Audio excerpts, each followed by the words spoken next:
everybody, I am Pranavi Nissan, and you might have known that my most favorite thing to do in this whole world is to read, but my second most favorite thing to do is to watch shows. I'm a huge show watcher. I watch so many shows over the years, but very few of them have stayed with me over the years. I'm not much of a movie person. Movies seem very short and impersonal, and you don't really get the opportunity to stay in the story except when it's a series of movies like Avengers or Harry Potter or the X-Men. Those are the kind of movies I prefer. But 90% of the time I would rather pick to watch a show than a movie. And the shows which have stayed with me over the years, and they're going to stay with me till the end of my life, are Modern Family, Downton Abbey, How I Met Your Mother, and Friends, obviously, because who doesn't like Friends? If you don't like Friends, we cannot be friends. And I am very happy to say that in this year I found another amazing show to add to my list, and that beautiful show is Gilmore Girls. This is the poster of Gilmore Girls. I think you know Gilmore Girls. So this show was made in early 2000s and late 1990s, but it got really famous around the year 2015 or 16 because Netflix chose to broadcast it. I don't know what other words, stream it or anything. Netflix chose to put it in, to broadcast it in all the countries, so it's got really famous. And this lockdown period has given me the opportunity to explore many shows, and in all the shows I've watched in the lockdown period, apart from the awesome ones I mentioned earlier, Gilmore Girls is the one that stuck with me, and it's really struck a chord and become my new comforting favorite show. So obviously I would have a favorite character in this show, and that character is Lorelai Gilmore, played by Lauren Graham.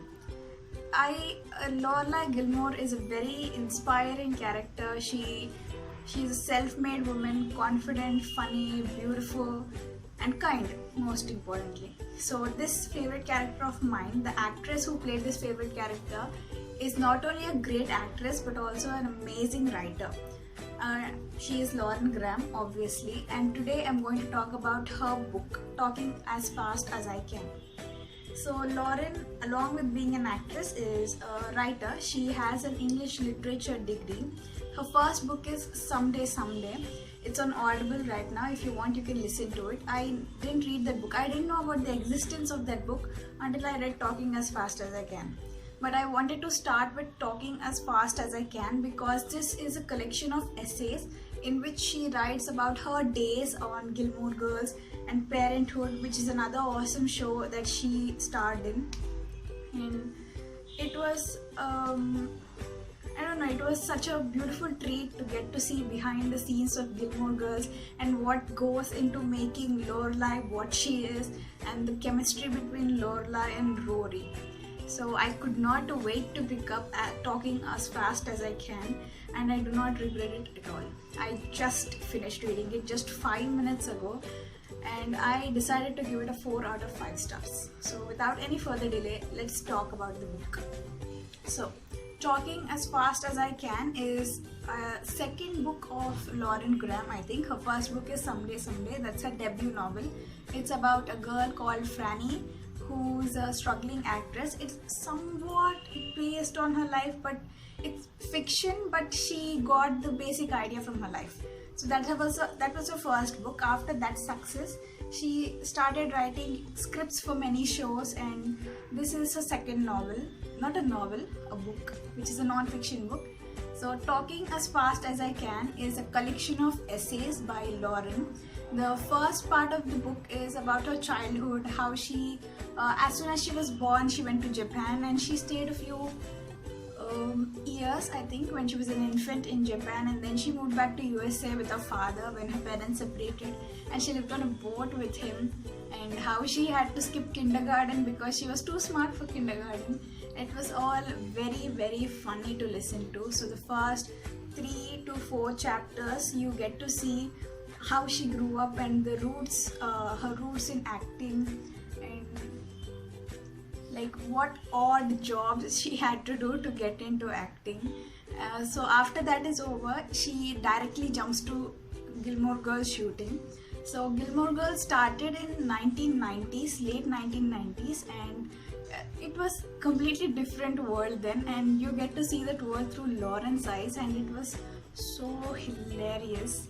So she didn't even have high hopes for Gilmore Girls. She was doing another show for another network then, and then she read the script for Gilmore Girls.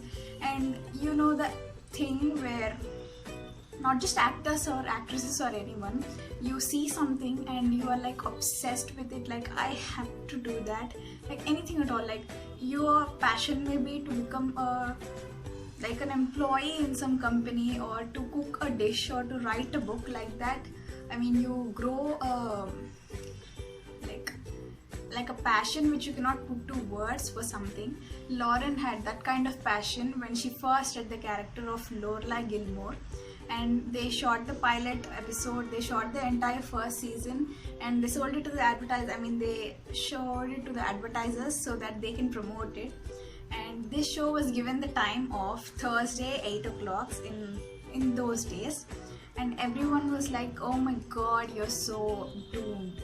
Thursday 8 o'clock, there's no chance you're going to make it, because you may or may not know that Thursday 7 o'clock was the airing time of Friends, and there is no sitcom in the world that can compete with Friends. So everyone like gave up hope that there's not going to be a second season for Gilmore Girls, because how in the world are we going to compete with Friends, with the best competitor in the whole industry?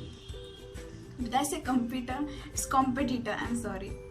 Yeah, so but somehow over the years they gained a loyal fan base and loyal viewers who preferred watching Friends as well as Gilmore Girls. So after season 1 they had 2, 3, 4, 5, 6, 7, so they did 7 seasons, and it lasted, I think, I don't remember, I think 2007, I think. Yes, so that was the first, that is the second stage of the book, where she explains her time in Gilmore Girls, each season and what is the best part of each season, the fashion in each season, her famous dialogues in them, and the amazing chemistry between her and Alexis, who plays the role of her daughter, who is Rory Gilmore, and Kelly Bishop, who plays the role of her mother, that is Emily Gilmore. And the chemistry between all these actors, how fortunate it was that she got to work with such amazing artists and all. After Gilmore Girls is over, that was one phase of her life done. So the next part, she moves on to some other topics in life, you know, like relationships, and how she was awful at them. Like she couldn't find a date for the longest time, and strangers at the airport would console her like, it's okay, you'll find someone, you're not going to die alone. Yeah, so that is one part of the essay. And the next part of the essay, she talked about technology, because after Gilmore Girls, Lauren was not really considered a young actress, but she was not really old either. But when she was working on Parenthood, her children, the actors who were playing the role of her children, were like always on Facebook and Twitter, and she was like, what's wrong with all these people? Because she never understood the concept of like posting some of your personal details online for the whole world to see. So there she talks about technology, and she gives a beautiful speech about phones and cell phones and tracking and apps and all. That was really, really good to read, that essay. It really stuck with me and I enjoyed it a lot. And then she talks about actors and how fake and phony they can be sometimes, and how journalists are and how annoying they can be. And she gives you a few funny tips on how to become an actor and how to handle your fame when you become an actor, because most of the time all journalists want to know from an actor or actress is what do you eat, what's your skincare, who are you dating, like all the usual basic stuff. And then comes the most important part, how she got into writing. And that she compares the similarities and the differences in the writing industry and the film industry, and how there is sexism in both of them. She tackles it in a very funny way, not like pointing fingers like and blaming something on anyone. It's just a funny recollection of her days as a writer, as a debut writer. And she had to work on shows and do advertisements and write a book at the same time. So she was really overwhelmed with all this, and she went to a few of her friends, and she gives us an amazing tip on how to become a better writer or an author. Not a better writer, but how to increase your productivity as a writer. And I felt that really, I don't know, really genuine. Like, if you're successful in something, not everyone usually likes to share the secret of the success, but she was really okay with sharing that success, and that was really good. So after that part is over, she comes back to the second main part of the book, that is the return of Gilmore Girls. You may or may not know that in 2017 or 16, I think, we got back a last installment of Gilmore Girls, that is A Year in Life. Gilmore Girls A Year in Life, and how heart-wrenching the shooting was and how unexpected it was, and like the whole experience was one to remember. And she kept a journal during all the 70 days of the shooting, and you get a few writings from her journal in this book to listen to the major advancements in the shooting, her feeling about it, and the guest appearances, and how sad it was that a beautiful chapter of her life was finally coming to an end. Like, after waiting for 8 years, it was so magical to read all that. And I gave it a 4 out of 5 because once in a while it gets really distracting, because she's an actor, she's a cool person, and she's really successful in many areas of life, and it's not really relatable every once in a while, so it gets a bit distracting and your attention just wanders off. But after a few minutes she says something funny and the attention comes back, and you're once again involved in the book and laughing along with her.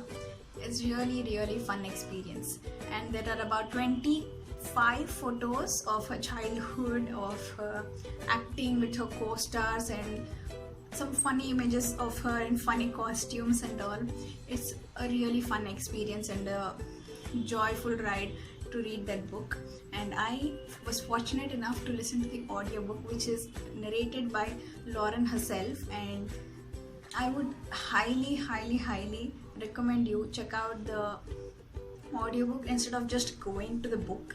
I mean, the book is amazing as well, because in audiobook you can't see the images, but I was listening to the audiobook as well as reading the book, so it was a win-win situation. I got to see the images and listen to Lauren herself narrate her life experiences, her job experience, her tips of success and failure. So finally, I would highly suggest you watch Gilmore Girls, because it's like comforting soul food. It's a small town story about a mother and daughter, Lorelai and Rory, and it's just really comforting. And once you finish watching the show, please check out Lauren Graham's book, Talking as Fast as I Can. The title is Talking as Fast as I Can because her character Lorelai was really known to talk really fast. Like, she speaks so fast, and there are scripts, such long scripts and dialogues, and everyone on the show talks as fast as they can. So the title is Talking as Fast as I Can. Yeah, I have told everything I wanted to say about that book, and I really hope you watch the show and read the book. And I hope you enjoy the show and the book as much as I did. So until next video, goodbye.